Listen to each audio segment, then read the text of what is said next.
تو ہم نے کہا کہ 100 آدمی 3-3 ہزار روپے دے دو، اب کی مسجد بن گئی. تو لوگوں کو بڑا آسان لگا کہ 3,000 روپے تو کچھ بھی نہیں ہے.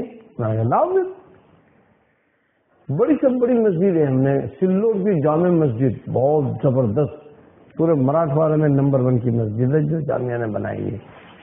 40 لاکھ کی مسجد بنی. 15 سال تک خالصتاً دینی اداروں کی تعمیر و استحکام کے بعد مولانا غلام محمد وستانوی نے عصری تعلیم کی طرف اپنی توجہ مبذول فرمائی. سب سے پہلے ITI کا آغاز کیا.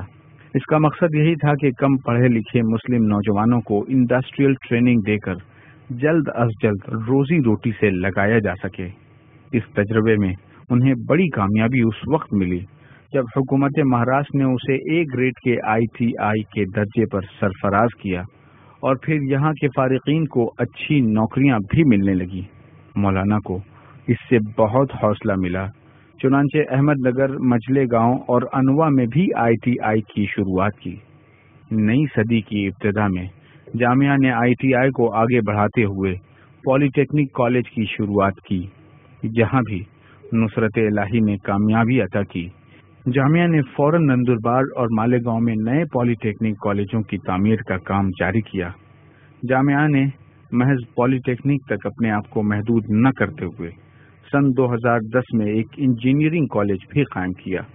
اس کالج کو ساری جدید ضرورتوں سے لیس کیا. بہترین لائبریری، شاندار laboratories, well furnished class rooms اس کالج کی شناخت بن چکے ہیں. اچھا، یہ جب ہم اصل کو آ گئے تو یہاں پہ ہمیں دونوں انسٹیٹیوشنز، دونوں sides of learning were available پیرللی. Unfortunately جو ہمارے ساتھ جو ٹریجڈی ہوئی ہے وہ یہ ہوئی ہے کہ ہم نے ان دونوں لرننگ کو الگ کر دیا. اسلام میں کلاسیفیکیشن آف نالج جو ہے وہ ہے on the basis of being useful اور ناٹ یوزفل.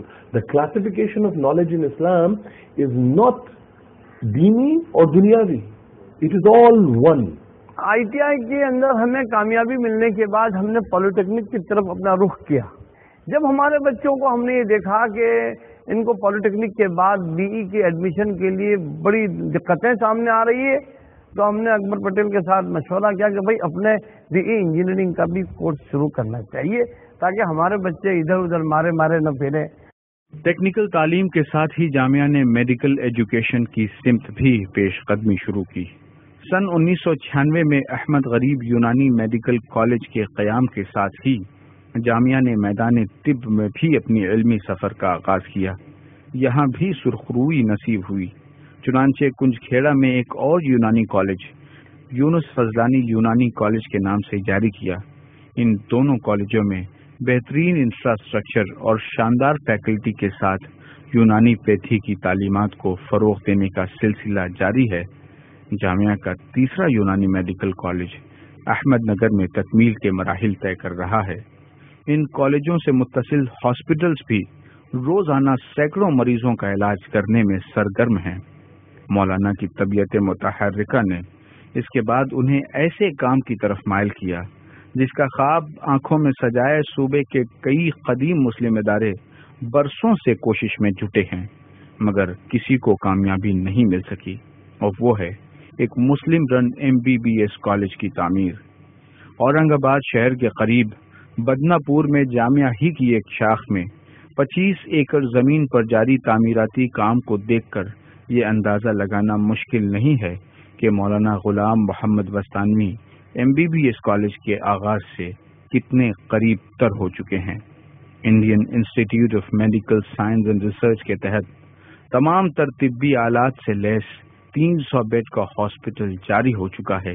کالج اور ہاسٹل کی عمارتیں تیزی کے ساتھ شروع بتکمیل ہیں. MCI کی کمیٹی یہاں کا قابل اطمینان دورہ کر چکی ہے.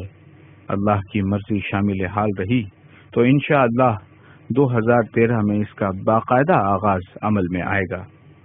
آج ہاسپٹل قائم کرنا یا MBBS کی کالج کرنا ایک توکل ہے ان کے اندر. ہم کمزور ہیں، ان کے اندر توکل ہے کہ اللہ کروا دے گا، اور وہ خود پڑھتے ہیں.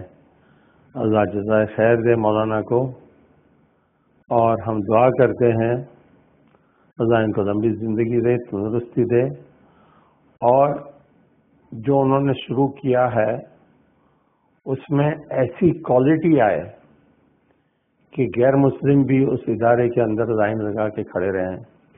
میڈیکل فیلڈ کے ساتھ میڈیسین فیلڈ میں بھی جامعہ نے اپنے قدم جمائے. سن 2003 میں علی علانہ ڈی فارمیسی کورس کی بنیاد ڈالی گئی. محض 3 سال میں ڈپلومہ کالج، ڈگری کالج کی شکل